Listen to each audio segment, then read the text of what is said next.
Hello बच्चों, आपका हमारे चैनल हिंदी वाणी में स्वागत है।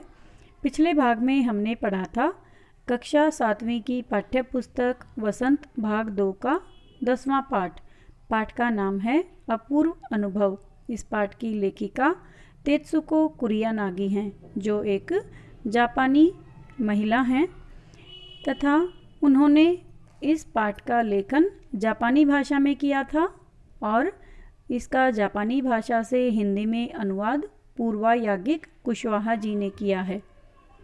आज इस भाग में हम इस पाठ से लिए गए अभ्यास के प्रश्नोत्तर पढ़ेंगे। हमारा पहला प्रश्न है, यासुकी चान को अपने पेड़ पर चढ़ाने के लिए तोतो चान ने अथक प्रयास क्यों किया? लिखिए। उत्तर है, यासुकी चान तोतो चान का प्रिय मित्र था। वह पोलियोग्रस्त था, यानी उसे पोलियो की बीमारी थी, इसलिए वह पेड़ पर नहीं चढ़ सकता था। जबकि जापान के शहर तोमोए में हर बच्चे का एक निजी पेड़ था जिससे वह खेलता था। लेकिन यासुकी चान ने शारीरिक अपंगता के कारण किसी पेड़ को निजी नहीं बनाया था, क्योंकि यासुकी चान को पोलियो था, जिसके कारण उसके शरीर के हड्डियां टेढ़ी मेढ़ी हो गई थी और वह मुश्किल से चल पाता था। इसलिए वह पेड़ पर नहीं चढ़ पाता और ना ही उसका कोई निजी पेड़ था। निजी का अर्थ है अपना, स्वयं का। तोतो चान की अपनी इच्छा थी कि वह यासुकी चान को अपने पेड़ पर आमंत्रित करके दुनिया की सारी चीज़ें दिखाए, जैसे बाकी सब बच्चे करते हैं।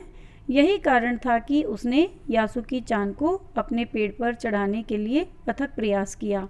तोतो चान यासुकी चान को अपना सच्चा मित्र मानती थी तथा उसे बाकी बच्चों की तरह पेड़ पर चढ़ाकर उसे सभी चीज़ें दिखाना चाहती थी। हमारा दूसरा प्रश्न है, दृढ़ निश्चय और अथक परिश्रम से सफलता पाने के बाद तोतो चान और यासुकी चान को अपूर्व अनुभव मिला। इन दोनों के अपूर्व अनुभव कुछ अलग अलग थे। दोनों में क्या अंतर रहे? लिखिए। उत्तर है, दृढ़ निश्चय और अथक परिश्रम से पेड़ पर चढ़ने की सफलता पाने के बाद तोतो चान और यासुकी चान को अपूर्व अनुभव मिला। अपूर्व अनुभव का अर्थ है ऐसा महसूस करना जो हमने पहले कभी महसूस नहीं किया।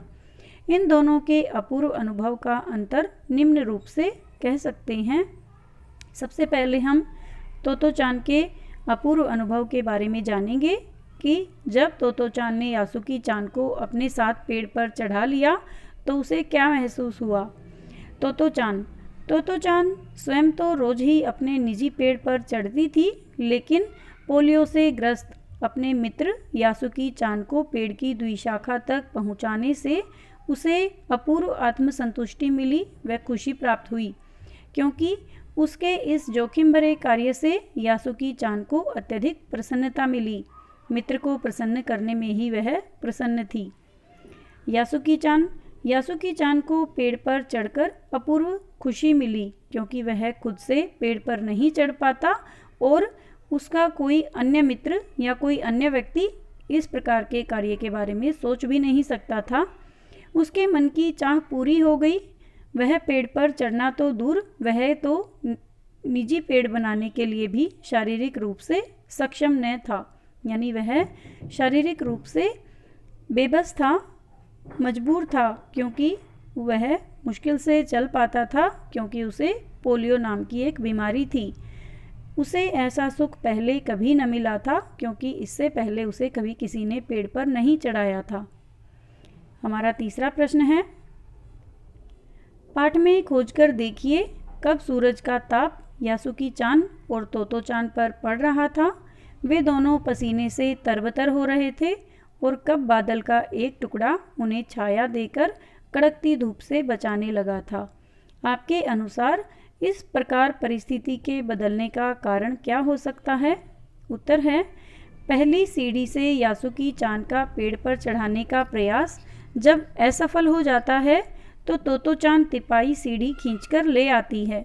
अपने अथक प्रयास से उसे ऊपर चढ़ाने का प्रयास करने लगी तो दोनों तेज धूप में पसीने से तरबतर हो रहे थे, यानी दोनों मित्र जब ऊपर चढ़ने की कोशिश कर रहे थे तो दोनों को पसीना आ गया था। दोनों के इस अथक संघर्ष के बीच बादल का एक टुकड़ा छाया देकर उन्हें कड़कती धूप से बचाने लगा। उन दोनों की मदद के लिए वहाँ कोई नहीं था। संभवतः इसीलिए प्रकृति को उन दोनों पर दया आ गई थी और थोड़ी खुशी और राहत देने की कोशिश कर रही थी।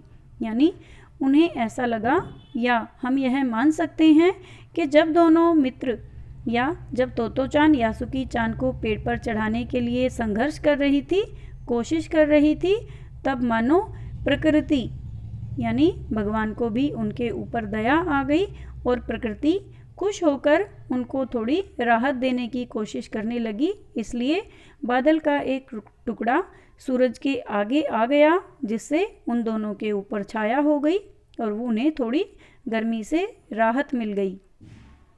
हमारा चौथा प्रश्न है, यासुकी-चान के लिए पेड़ पर चढ़ने का यह पहला व अंतिम मौका था।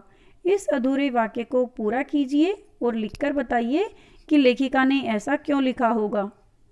उत्तर है, यासुकी-चान के लिए पेड़ पर चढ़ने का यह अंतिम मौका था। लेखिका ने ऐसा इसलिए लिखा क्योंकि यासुकी-चान पोलियोग्रस्त था, यानी उसे पोलियो नाम की एक बीमारी थी। उसके लिए पेड़ पर चढ़ जाना असंभव था। आगे तोतो-चान जैसा मित्र मिल पाना भी मुश्किल था। तोतो-चान के अथक परिश्रम और साहस की बदौलत वह पहली बार पेड़ पर चढ़ पाया था। यह अवसर मिलना और कभी असंभव था। अगर उनके माता पिता को इसकी जानकारी मिल जाती तो कभी यह काम कर नहीं पाते, या उनके माता पिता कभी भी उन्हें पेड़ पर चढ़ने नहीं देते, खासकर यासुकी-चान को, क्योंकि उसे पोलियो था। उसे पेड़ पर चढ़ाना एक जोखिम भरा काम माना जाता और ऐसा खतरा कोई भी मोल नहीं ले सकता था। शायद दोबारा ऐसा कभी नहीं कर पाते, क्योंकि उन दिनों या उस दिन पूरा मैदान बिल्कुल खाली था और छुट्टी का समय था, या उन दिनों छुट्टियां चल रही थी और दोपहर में आसपास उन्हें कोई भी दिखाई नहीं दिया। इसलिए उन्होंने पेड़ पर चढ़ने का प्रयास किया। हमारा अगला प्रश्न है, अपनी माँ से झूठ बोलते समय तोतो-चान की नज़रें नीचे क्यों थी? जब तोतो-चान की माँ ने उससे पूछा कि तुम कहाँ जा रही हो, तो तोतो-चान ने कहा कि वह यासुकी-चान के घर पर जा रही है उससे मिलने। लेकिन यह सही नहीं था, क्योंकि तोतो-चान उसके घर पर नहीं जा रही थी, बल्कि वह अपने निजी पेड़ के पास, जो कि पार्क के बाहरी किनारे पर था, वहाँ जा रही थी। उसने अपनी माँ से झूठ इसलिए बोला क्योंकि यदि वह अपनी माँ को बता देती कि आज वह यासुकी-चान को पेड़ पर चढ़ाने वाली है, तो उसे बहुत डांट पड़ती और उसे इस कार्य के लिए नहीं जाने दिया जाता। उत्तर है, तोतो-चान ने यासुकी-चान को अपने पेड़ पर आमंत्रित किया था, यानी बुलाया था। यह बात उसने अपनी माँ से छिपाई थी, क्योंकि उसे मालूम था कि माँ यह जोखिम भरा कार्य कभी नहीं करने देगी। जब माँ ने उससे पूछा कि वह कहाँ जा रही है, तो उसने झूठ कहा कि वह यासुकी-चान से मिलने उसके घर जा रही है। यह कहते समय उसकी नज़रें नीची थी, क्योंकि वह माँ से झूठ बोल रही थी। उसे डर था कि शायद वह माँ से नज़रें मिलाकर यह सब बात कहेगी तो उसका झूठ पकड़ा जाएगा।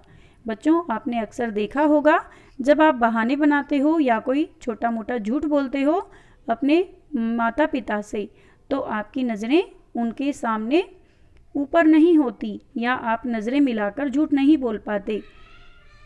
और इसके अलावा तोतो-चान को हमेशा झूठ बोलने की आदत नहीं थी, यानी ऐसा लग रहा था जैसे वो बहुत कम या पहली बार झूठ बोल रही है। इसलिए वह नज़रें बचाकर यासुकी-चान के पास जाना चाहती थी ताकि उसे अपने पेड़ पर चढ़ा पाए, और वह झूठ बोलकर अपनी माँ के सामने झूठ बोलकर वहाँ से निकल जाती है और अपनी नज़रें अपनी माँ से मिलाकर नहीं बोल पाती। यदि वह ऐसा करती तो उसका झूठ पकड़ा जाता। उम्मीद है बच्चों, आपको अभ्यास के ये प्रश्नोत्तर समझ में आ गए होंगे। धन्यवाद।